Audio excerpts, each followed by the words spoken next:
Hello students, आपका मेरे channel विकास education point पर स्वागत है। विद्यार्थियों, आज मैं आपको शिक्षा निदेशालय राष्ट्रीय राजधानी क्षेत्र दिल्ली द्वारा दी जाने वाली क्लास 7 के गणित विषय के वर्कशीट या कार्यपत्रक 2 का अध्ययन करेंगे। विद्यार्थियों, यह कार्यपत्रक 8 अप्रैल 2021 की है। आइए अध्ययन करते हैं। आज का हमारा टॉपिक है आंकड़ों का संग्रह। आओ दोहराएं। डेटा तथ्यों का एक संग्रह है, जैसे कि संख्या, शब्द, माप, अवलोकन या चीज़ों का विवरण। अब यदि हम अपने मित्रों की रुचि, किसी विषय में उसके अंक, उसके पसंदीदा पोशाक, प्रिय खेल या किस महीने में उसका जन्मदिन आता है जानना चाहते हैं, तो हम अपनी ज़रूरत अनुसार विशेष जानकारी के लिए आंकड़ों का संग्रह करते हैं। बच्चों, आओ आंकड़े एकत्रित करते हैं। अतः हम कह सकते हैं बच्चों, आंकड़ों का संग्रह आंकड़ों से आवश्यक विशिष्ट जानकारी को प्राप्त करने के लिए ध्यान में रखते हुए किया जाता है। बच्चों, अपने दोस्तों, रिश्तेदारों या परिवार के सदस्यों के साथ बातचीत करें और जानें कि किस महीने में उनका जन्मदिन पड़ता है। कम से कम 15 या उससे अधिक की इच्छा और इस डेटा का मदद निम्नलिखित तालिका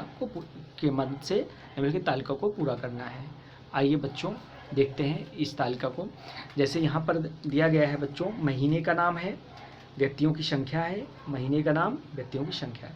तो आपको कम से कम 15 व्यक्तियों से पूछना है कि किसका जन्मदिन कब पड़ता है। जैसे जनवरी में मान लिया 2 लोगों का है, फरवरी में 1 का है, मार्च में 3 का है, अप्रैल में 4 लोगों का है, मई में 3 लोगों का हो गया, ठीक है, और जून में 2 लोगों का हो गया, ठीक है, और जुलाई में 3 लोगों का हो गया, अगस्त में 3 लोगों का हो गया, सितंबर में 5 लोगों का हो गया, अक्टूबर में 2 लोगों का हो गया, नवंबर में 3 लोगों का हो गया, ठीक है, और दिसंबर में 1 लोगों का हो गया।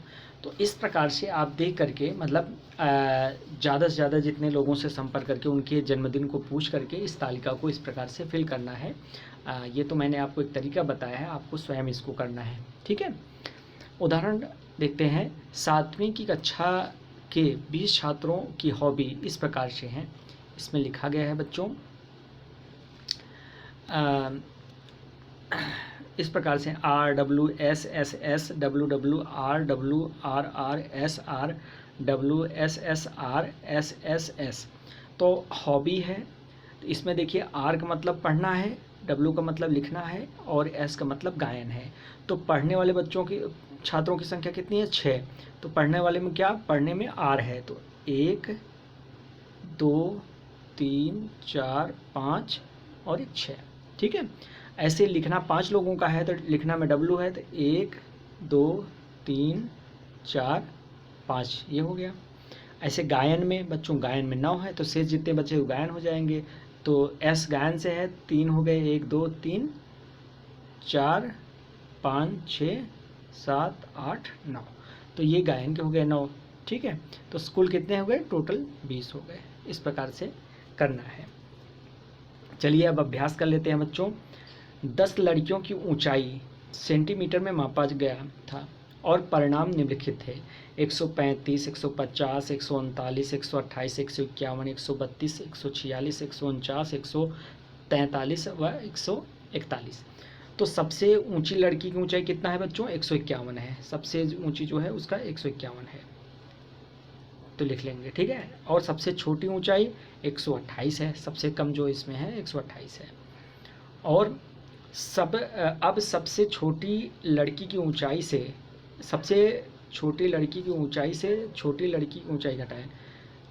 तो इसमें बच्चों इन्होंने मिस्टेक से सबसे बड़ी लिखना चाहिए था इनको, तो इन्होंने गलती से छोटी लिख दिया है। तो सबसे बड़ी लड़की में से सबसे छोटी को घटाना है, तो 151 में से 128 घटाएंगे तो टोटल कितना आ जाएगा? 23 आ जाएगा, ठीक है।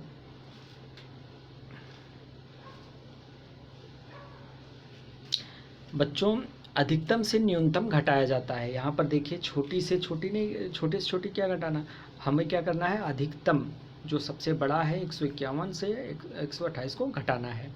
तो परिसर क्या होता है बच्चों? अधिकतम मूल्य से न्यूनतम मूल्य को घटाना होता है, जिसे हम परिसर कहते हैं, ठीक है, परिसर या रेंज कहते हैं। चलिए आगे ये था आज का आपका कार्यपत्रक बच्चों कोविड-19 के विरुद्ध लड़ाई में सुरक्षित रहने के लिए हमें मास्क पहनने की आवश्यकता है। धन्यवाद।